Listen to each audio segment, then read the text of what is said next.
Trevor the traction engine was enjoying his work in the vicarage orchard.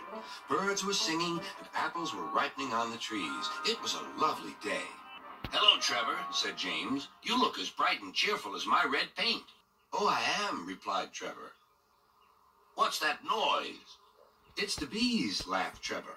"They're all in these boxy things called beehives. I'm taking them to the station. The vicar says his bees make good honey, and he's giving some of them to his friends." Just then, Boko, the diesel engine, hummed in. "Take care, you two. Don't make the bees angry. They might sting you." James didn't like being told what to do by a diesel, and he buzzed away. "Goodbye, Trevor," called Boko, and set off to see Duck at the next station. Bill and Ben, the tank engine twins, were busy arranging cars, but they scampered off when they saw Boko. "I remember the first time I met those two," laughed Boko. "They nearly made my eyes pop out. Edward soon put a stop to their games." "Edward is the only one who can keep Bill and Ben in order," chuckled Duck. "I sometimes call them the bees." "A good name," replied Boko. "They're terrors when they start buzzing around." James bustled in. "What's that, Duck? Are you afraid of bees? They're only insects after all, so don't let that buzzbox diesel tell you different." "His name is Boko, and he didn't. I wouldn't care if hundreds were swarming around. I'd just blow smoke and make them buzz off."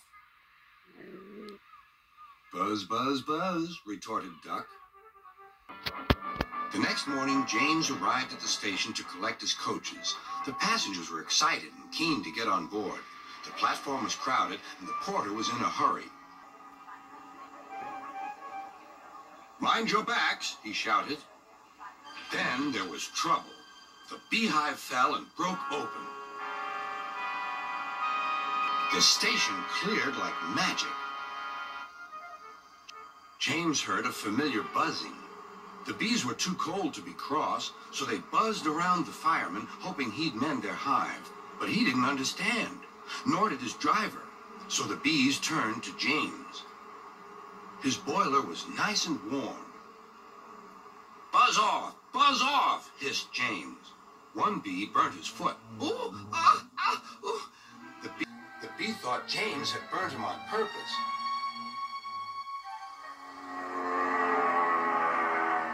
So it stung James right back on the nose. "Eee!" whistled James. He had had enough. So had his fireman and driver. They didn't notice till too late that they had left all their coaches behind. They tried everything to get rid of the bees. First they spun on the turntable, but to no avail.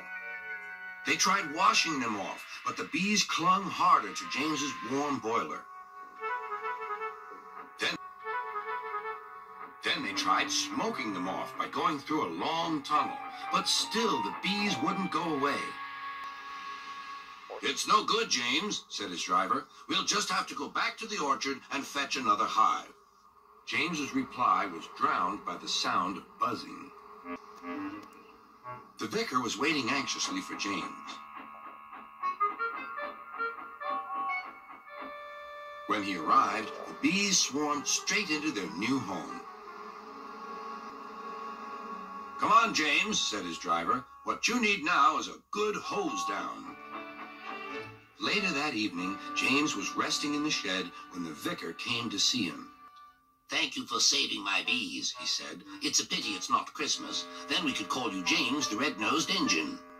Everyone laughed, even James. But instead, they decided to call James the Bee's Knees, which means they thought he was more useful than ever.